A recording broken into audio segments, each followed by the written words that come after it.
Never before offer national highway పై ఆకర్షణీయమైన commercial plots గజం కేవలం 5,999 రూపాయలకే. అమరావతి నగరానికి రూపురేఖలు ఇచ్చేటువంటి క్రమంలో ఒక అద్భుతమైన డెసిషన్ ఆంధ్రప్రదేశ్ ప్రభుత్వం తీసుకుంది. స్పెషల్ పర్పస్ వెహికల్ పెట్టాలని ఇందులో ఏకంగా 7 మెగా ప్రాజెక్టులను భాగం చేస్తున్నట్టుగా సమాచారం ఉంది. ఏపీసీఆర్డీఏ 51వ సమావేశం జరిగింది. ఈ సమావేశానికి ముఖ్యమంత్రి నేతృత్వంలో జరిగిన సమావేశంలో కొన్ని ప్రతిపాదనలు అమరావతి అభివృద్ధికి సంబంధించినటువంటి అంశాలపైన కీలక నిర్ణయాలు తీసుకున్నారు. అందులో స్పెషల్ పర్పస్ వెహికల్ ఒకటి. స్పెషల్ పర్పస్ వెహికల్ అంటే ఏంటి అంటే ఒక లక్ష్యాన్ని కంప్లీట్ చేసేటువంటి ఉద్దేశంతో ప్రత్యేకంగా దానికోసమే డెడికేటెడ్ వ్యవస్థలు ఏర్పాటు చేయడం, నిధుల కొరత రాకుండా, పనిలో వేగం తగ్గకుండా, అనుకున్నటువంటి కాలావధికి తగ్గట్టుగా పనులు పూర్తి చేసే విధంగా స్పెషల్ పర్పస్ వెహికల్ని రూపొందిస్తారు.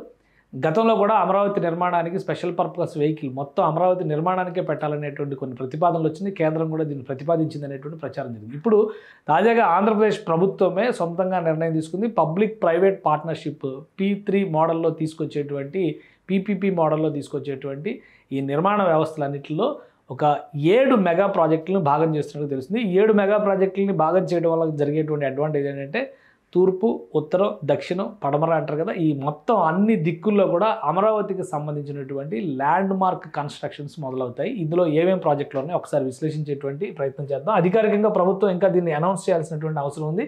ఇక్కడ కనిపిస్తున్నటువంటి లిస్ట్ చూస్తే కనుక టాప్ ప్రయారిటీలో అమరావతి ఎయిర్పోర్ట్ కనిపిస్తుంది. అమరావతి ఎయిర్పోర్ట్ని సాకారం చేయాలంటే, ఎందుకంటే ఇది ఒక ఫ్యూచర్ విజన్ కింద మనం చూడాల్సినటువంటి అంశం కాబట్టి దాన్ని ముందుకు తీసుకెళ్లాలంటే కనుక ఇప్పటి నుంచే పనులు మొదలు పెట్టాలి. ఉదాహరణకి భోగాపురం ఇంటర్నేషనల్ ఎయిర్పోర్ట్కి సంబంధించిన మొదటి ప్రతిపాదన 1998లో జరిగింది. అప్పటి నుంచి ఇప్పటివరకు ఇంకా కంప్లీట్ కాలేదు. అంటే మన దేశంలో ఏదైనా పని జరగాలంటే ఎంత సమయం, ఎంత ప్రొసీజరు, ఎంత డ్యూరేషన్ అవసరం అవుతుందంటే అది ఒక ఉదాహరణగా మనం చూడొచ్చు. అందుకనే అమరావతి ఎయిర్పోర్ట్కి సంబంధించి రూపురేఖలు ఇవ్వాలంటే కనుక స్పెషల్ పర్పస్ వెహికల్ జాబితాలో దీన్ని చేర్చాలని ప్రభుత్వం భావిస్తుంది. ఇది పక్కాగా ఉండేటువంటిది. రెండవది స్పోర్ట్స్ సిటీ.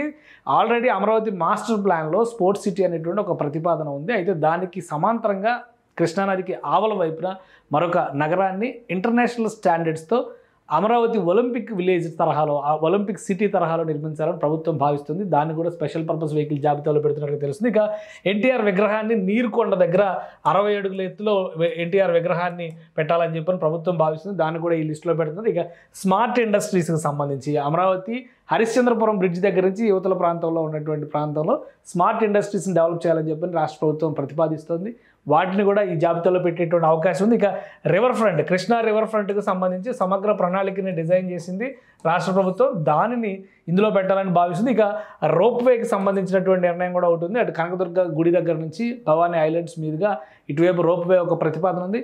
అది కాకుండా నీరుకొండ దగ్గర కూడా ఒక రోప్వే ప్రతిపాదన ఉంది. కాబట్టి రోప్వేలను కూడా ఈ జాబితాలో చేర్చాలని ప్రభుత్వం భావిస్తుంది. ఇక అన్నిటికీ మించి ఇవన్నీ కూడా ఒక్కొక్క దిక్కున వస్తాయి. ఎందుకంటే అమరావతి ఎయిర్పోర్ట్ అటు దక్షిణం వైపు కనిపిస్తుంది అంటారు, ఇది ఉత్తరం వైపు వస్తుంది అంటారు. ఎన్టీఆర్ విగ్రహం కూడా పడమర వైపు వస్తుంది, ఇది కూడా పడమర వైపు వస్తుంది. ఇట్లా ఈ దిక్కుల వారీగా చూస్తే కనుక ఇన్నర్ రింగ్ రోడ్ వీటన్నిటిని సమరైజ్ చేసేటువంటి ఒక దృశ్య రూపం కాబోతుంది అనేటువంటి సమాచారం వస్తుంది. ఒకసారి చూద్దాం అమరావతి మాస్టర్ ప్లాన్ ఇది. ఈ మాస్టర్ ప్లాన్ ప్రకారం చూస్తే కనుక ఇది సిటీని డెవలప్ చేయడానికి ప్రభుత్వం రూపొందించినటువంటి ప్రణాళిక. దీనిలో ఒకసారి మనం దిక్కుల వారీగా చూద్దాం ఏ పక్కన ఏది వస్తుంది అనేది.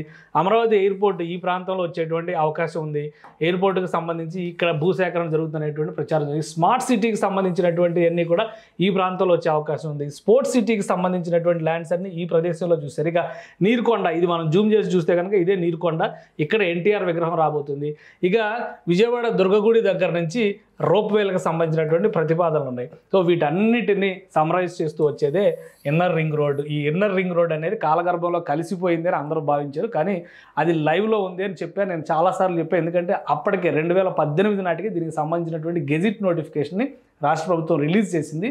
జగన్మోహన్ రెడ్డి ప్రభుత్వం ఆ గెజిట్ నోటిఫికేషన్ రద్దు చేయలేదు. కాబట్టి అది లైవ్లో ఉన్న ప్రాజెక్ట్ అని మనం చాలాసార్లు కూడా అనుకున్నాం. ఒకసారి చూస్తే కనుక ఇన్నర్ రింగ్ రోడ్డుకి సంబంధించినటువంటి ప్రతిపాదనల్ని అప్పట్లోనే రాష్ట్ర ప్రభుత్వం ఇచ్చినటువంటి గెజిట్ నోటిఫికేషన్లో పేర్కొన్నటువంటి అంశాలను మనం ఒకసారి చూస్తే కనుక ఇన్నర్ రింగ్ రోడ్డు అమరావతికి సంబంధించి, ఇది అమరావతి మాస్టర్ ప్లాన్కి సంబంధించినటువంటి మ్యాప్.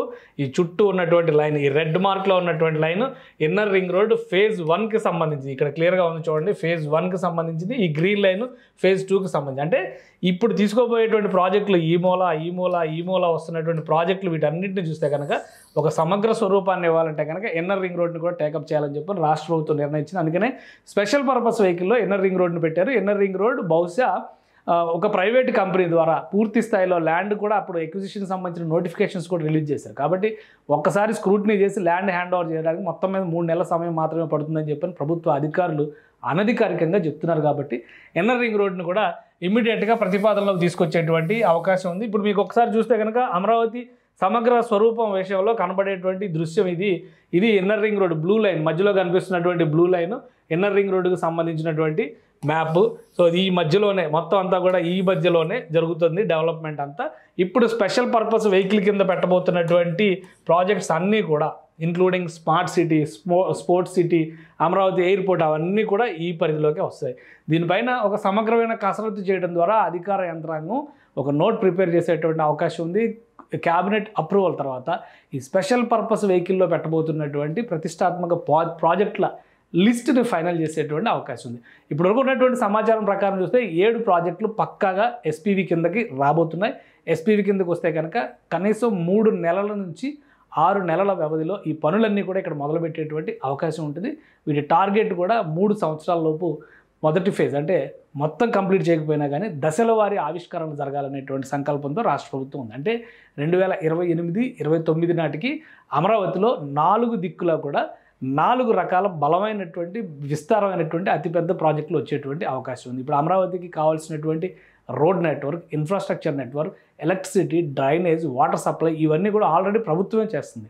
కాబట్టి అక్కడ ప్రాజెక్టులు తీసుకొస్తే కనుక ప్రైవేటు భాగస్వామ్యంతో డెవలప్ చేయడం చాలా ఈజీ అవుతుందనేటువంటి ఆలోచనతోనే ఈ స్పెషల్ పర్పస్ వెహికల్ కాన్సెప్ట్ని రాష్ట్ర ప్రభుత్వం అడాప్ట్ చేసుకుంటుంది.